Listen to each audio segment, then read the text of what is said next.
Hello, hello, hello to all the precious people all over the world. Welcome back to our channel, Precious Cats of Mama Kiss. Today is the overall cleaning and grooming time of our precious fur babies.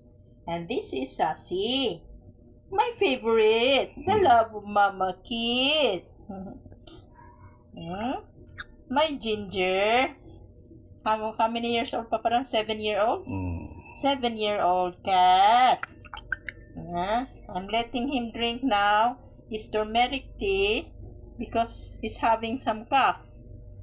Why is this one very long tati, no? Taas kayo sa? Taas na Bawa ko nalakuan. ba magunit ko nga naman nga. Nakuha na. Di ka kamadawta na piyapiwan? Ay. Piyapiwan.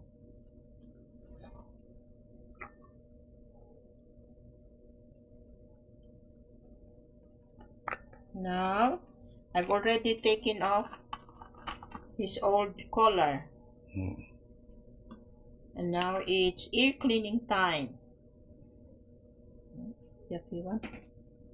I've already done some preliminary ear cleaning.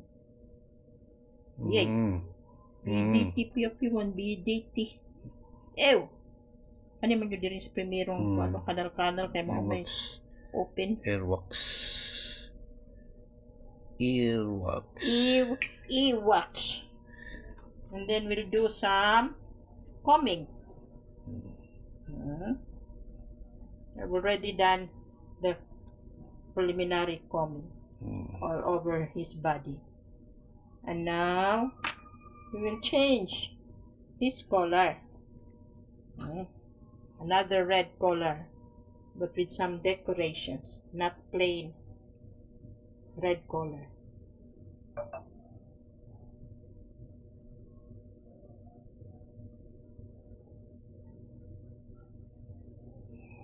Change from the eldest, the gray tabby, and now we're taking off his old collar. Very dirty, full of fur. And then we do the wiping.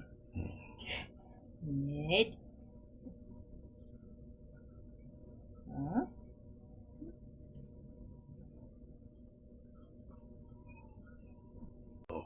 Now we'll do the ear cleaning. My face is full of fur.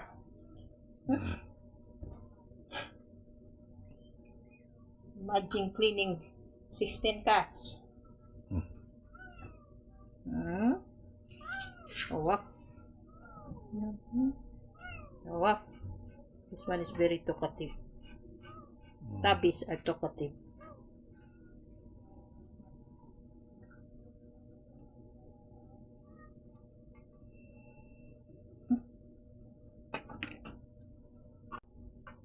Now we do the brushing of Nye. See?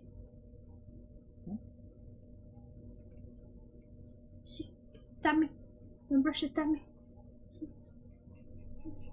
Brush the tummy.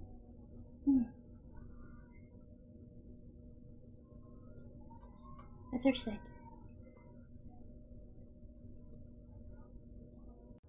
Now we put on his new collar with white decorations. All of the colors have a red color. I only combine it with the other color so that it won't be very boring having them all in red.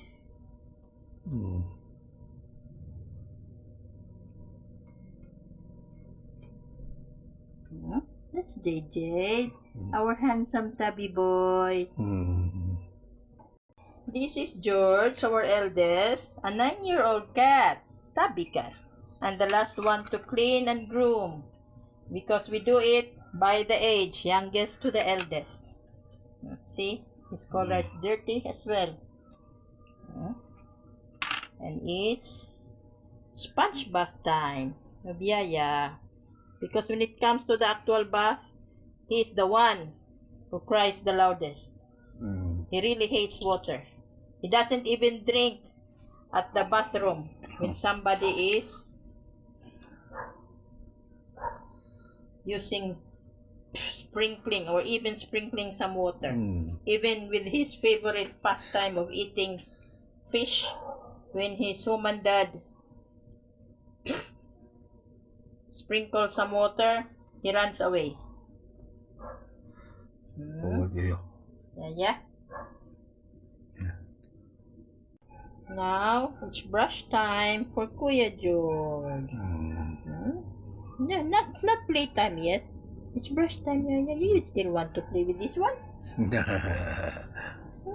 The 9-year-old still wants to play?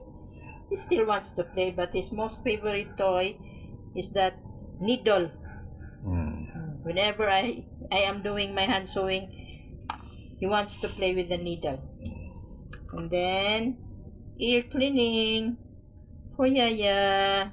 It's his only final session. You keep hold of his feet, Paparulan. Whenever he gets itchy, he does that. There's still dirt, yeah? It's so itchy, yeah? It's so itchy? Yeah, George? Ah, finish. And he already has his new color, the dark green. That's our Kuya George. Thank you for watching our video. Thank you for subscribing our channel, Precious Cats of Mama Keys. Thank you, and see you on our next video. We already have 2,053 subscribers as of April 10, 2025. Thank you.